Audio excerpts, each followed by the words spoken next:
helps us to move on.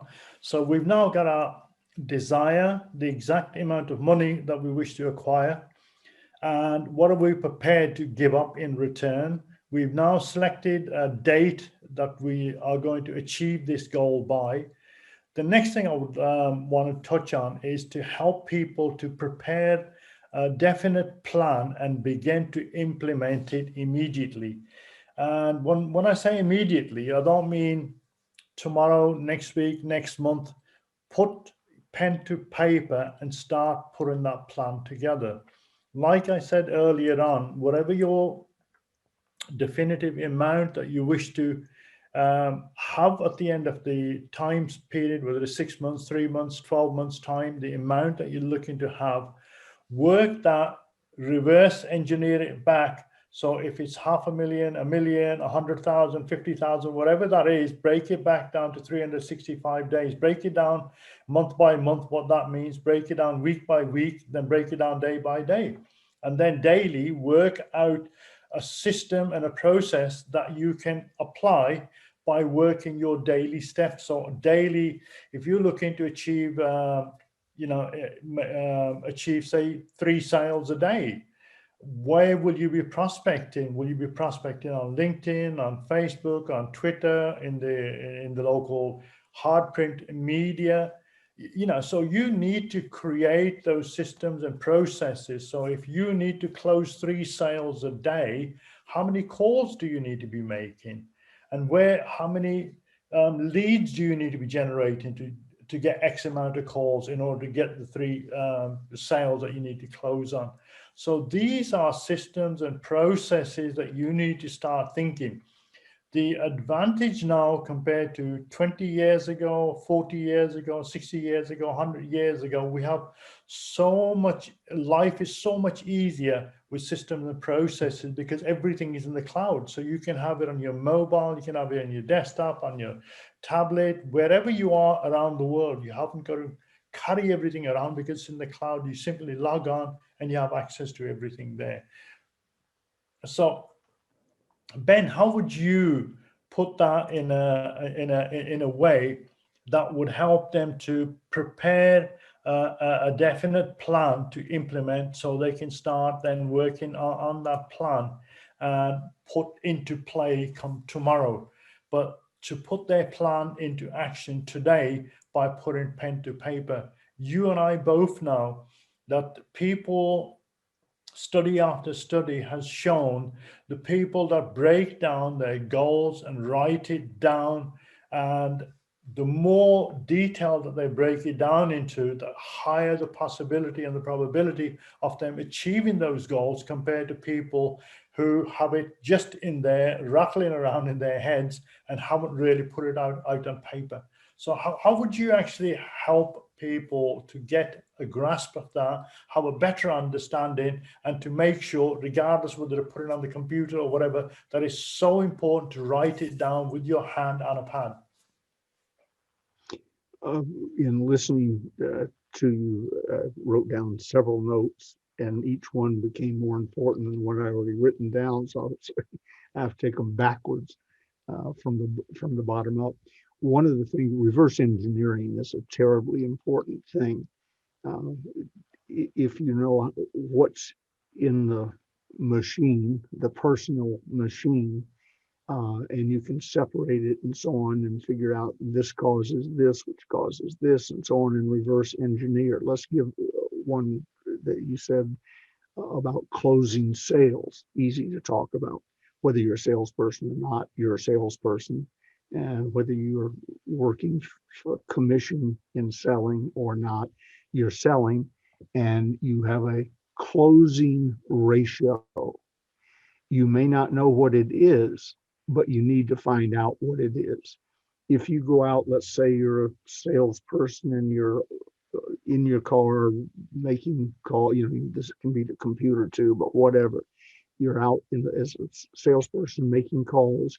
You need to know your closing ratio. Mine is 86%, has been for years. Sometimes it's 87, sometimes it's 82, but it averages out. It's been averaged 86% for a long time. And this is where I'm after a specific significant sale, not taking an order for a book or something, but I'm trying to sell you on hiring me for a seminar. I'm trying to sell you on getting books for all your people. And so it's a 50 or 60,000 book order. That's a sale. My closing ratio at that level is 86%. So whether yours is 86% or 10% doesn't make any difference. It's like, I know we're all over the world and they have different games, but in America, baseball is the most statistical game there is. When a batter goes up to the plate, the knowledgeable manager knows not only his batting average, which he should too, he knows his batting average in the seventh inning.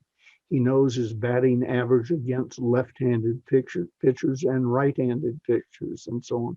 So it's not as mysterious as it might appear to someone sitting in the stands watching the game. There's probably a reason that manager put that guy up at that time because he knows his ratios, he knows his averages in various situations. You've got to know yours so that you know how, if you want to close 10 sales a day and your closing ratio is 10%, shame on you if it is, but let's say it is, then you've got to call on 100 people with a 10% closing rate to wind up with 10 sales. Probably, except for the computer, that's not possible. So what do you need to do? You need to know your closing ratio and increase it. Boiled down, selling basically is a numbers game and a closing game. Call closing whatever you want, salesmanship, whatever. But it's the number of people you do that to or with, and then figured in with your closing ratio. So know it, or else there's no way for you to start reverse engineering. We got to have a starting point. Make that your starting point. And then, and I take credit for this, nobody believes me, but talking to Western Electric, their sales force, many years ago, somebody said to me, well, how do I do this? This is an insolvable problem. And I said spontaneously, no problem is insolvable. You can eat an elephant so long as you eat it one bite at a time. Thank you very much. That was Ben Gay. No matter who told that to you, it was Ben Gay, Western Electric, San Francisco in the late 60s. But it's true. You can eat an elephant one bite at a time. You can solve the most intractable problems, personal, financial, physical, whatever, one bite at a time. But you have to know what's the goal, what's your closing ratio or your success ratio, excuse me, and what are the individual bites. If you want to climb Mount Everest, let me give you a couple of hints. One, hire a Sherpa. The sides of Mount Everest are littered with hundreds of frozen bodies of people who did not hire a Sherpa and or who did not follow the Sherpa's advice. There's a Sherpa who does Mount Everest. That's his living. And I forget the number, but you see Sir Edmund Hillary standing on the top of Mount Everest, first guy who ever did it, allegedly. And that's amazing headlines. There's a Sherpa who has done that literally hundreds of times. It's like his backyard. He knows what it's like in the spring. He knows what it's like in the winter. He knows if you go this way, what happens, and what goes this way happens. So study the people that went before you. Let them be your Sherpas. You don't have to reinvent the wheel. You don't have to go out and everything you want to do and every problem you've ever encountered has already been done and encountered by other people. And if their success was significant, they probably wrote it down somewhere. It's all readily available. Earl Nightingale said, if you discover the secret of life and want to keep it to yourself, then what you should do is write a book about it and put a book in every library in the world, and your secret will be safe. If you see the humor in that, People don't study what's available. There's a magical book, now it's online, I don't know if they even still print it or not, called the Encyclopedia of Associations. If you have a desire, an interest, a desire, a hobby, a business you want to start, somebody else in the world has also had that idea. And they're looking for you, or they've already found 4 or 5 other people like you, and they have formed an association, and they have compiled their questions and their problems into one place, and they've come up with answers for most of those things and put them in one place. And I don't care how obscure the idea is. There's a thing called a fainting goat. It's a goat, 4 legs, so on. If you sneak up behind it and go boo, it freezes like a statue. You can topple it over and it'll fall over without trying to brace its fall, 4 legs sticking up in the air, and so on. If I wanted to go into the fainting goat breeding thing, what would I do? I mean, how obscure is that? Well, turns out I spoke to one of their groups. There's a national, in America, there's a National Fainting Goat Association. There's an American Fainting Goat Association. There's an International Fainting Goat Association. And probably in the country, oddly enough, of everybody watching this, there's a Australian Fainting Goat Association. There's a Great Britain Fainting Goat. And my whole point here is the problems have already been addressed by other people. The solutions to them have already been discovered. You may be able to improve on that and contribute, but it's already available. Your problem, if you have one, comes back to what Dr. Hill caught me doing.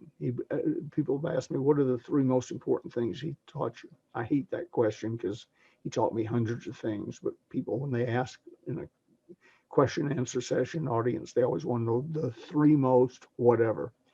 And they asked me that about Dr. Hill, and I just let my subconscious work and my mouth run, and I heard myself saying, he taught me integrity in all things, whether it's convenient or not, whether everybody else is watching or nobody else is watching.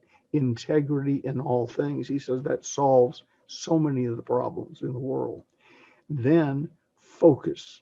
And that was it's directed to all of us, but to me it was because I'm like the crow and the shiny object. If there's breaking news going on right now in America, all over the world, I guess, about the murder of a guy in police custody. And as we're talking, Mo, there to my left is a television that's on, sound is off.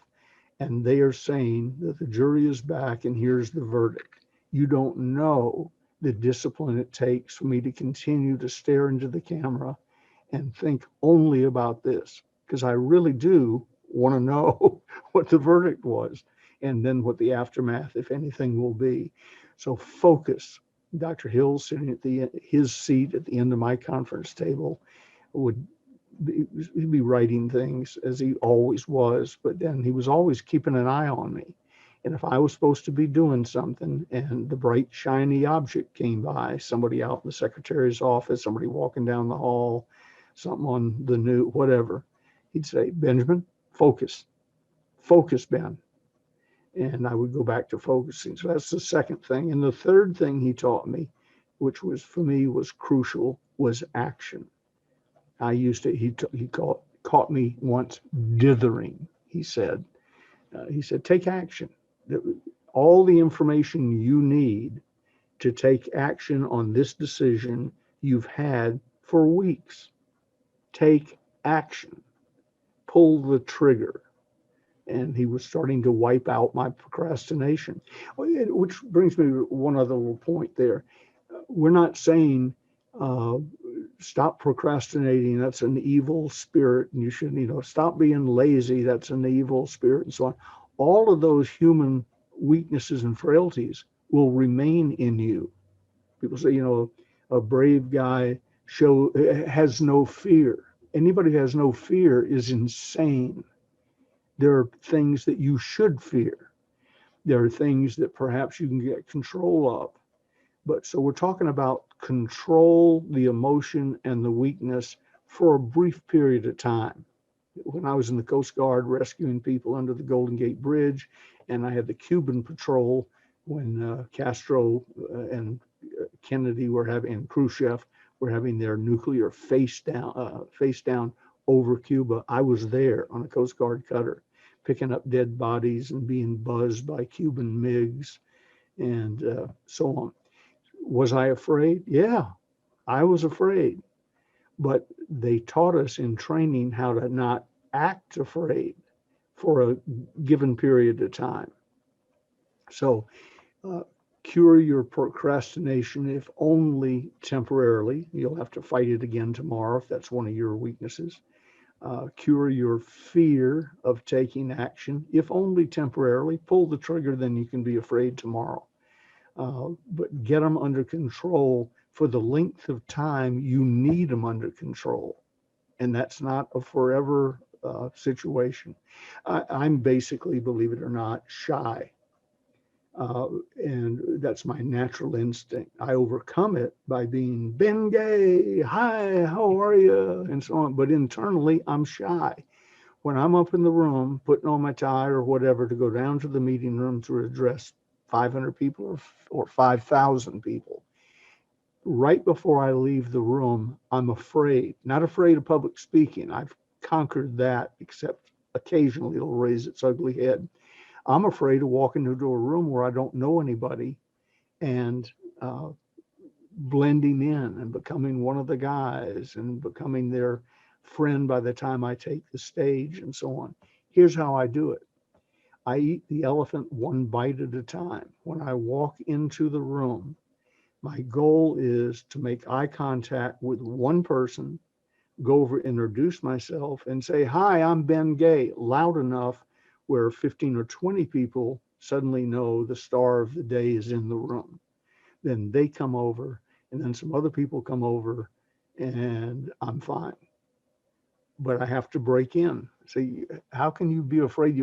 I've given 5,000 paid appearances. And in every one, I was the first one in the room and usually the last one to leave because I like to talk to friends. So I don't wait for the dramatic introduction. I go into the room the way the audience came in. By the time I'm at the front of the room being introduced, I'm talking to friends and buddies enough where I feel comfortable. But I did that one bite at a time by temporarily overcoming a fear that I've had my whole life. And the next group I address, I will have the same fear and I'll conquer it the same way. And I'll eat the elephant one bite at a time. Excellent, excellent. One of the things in writing your plan that you need to write down today, straight after this webinar, is you need to be clear in your own head as to which industry that you will actually be entering in order to gain the amount of money that you're looking to achieve over the period of time that you're looking to achieve it in. You need to be very, very clear as to what industry will you be working for yourself. Would you be working as a salesperson for some other organization to achieve that? With today's gurus all out there telling you to follow your passion, passion doesn't necessarily always pay. So the one of the caveats I'm going to really, really emphasize on is careful who you listen to and careful about following your passion. Be sensible, be a bit more switched on to understand this is my passion. What is the demand for that passion that I have? And will that passion allow me to earn XYZ within the time scale that I've stated that I want to earn that? Is it possible? I mean, we can all live in cuckoo land and thinking, I've been told by my, mentor, coach, or whoever to say, follow my passion and money will follow. Unfortunately, you have to be realistic, look in the real world to see what is the demand for whatever it is that you are doing? And secondly, do you necessarily have the right skills and everything else that goes with that to be able to achieve your goals, to raise that amount of money, earn that amount of money that you're looking to achieve? So desire, what's your opinion on this, Ben? Desire, and follow your desire in order to make your fortune. Well, I was just going to say, I agree with you totally. You said earlier, most of this hasn't been practiced or rehearsed or something like that.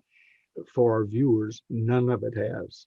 I've known Mo for a long time, but we didn't get on here except for a rough outline of subject we want to make sure we covered. So all of it's been me listening to Mo, Mo listening to me, and reacting to what we heard. On the passion angle, no one cares what your passion is. If your passion links up with something that the public also has a passion about, great. But I made my first fortune in the cosmetic business. I didn't have a passion for cosmetics, nor did I have a passion for any of our subsidiary companies, motor oil additives, vitamins, health food, and all the other companies we formed using the same marketing plan and sometimes the same staff. Nor did I have any great knowledge about any of those. I, Gigi knows more about cosmetics from using them than I do, having run two large cosmetic companies. And so does every other woman in our neighborhood know as much or more than I know. I might know the product cost. So you don't need a passion to make a lot of money. I'm proof of that. But what you do need to do is find out what you can make them passionate about. Somebody asked me yesterday in a session I was doing, what's changed about selling? And I said, well, the sheepdogs have gotten faster. In other words, it's easier to round up the herd today with a computer and the internet and the cloud and so on than it used to be. We used to phone them, meet them, go pick them up at their house, drive them down to the hotel room, deliver the opportunity meeting, etc. It was heavy sledding, but we didn't know it at the time. If you'd said you can do this on a television monitor at home, I would have gone, yeah, I'm in. But that wasn't one of our options.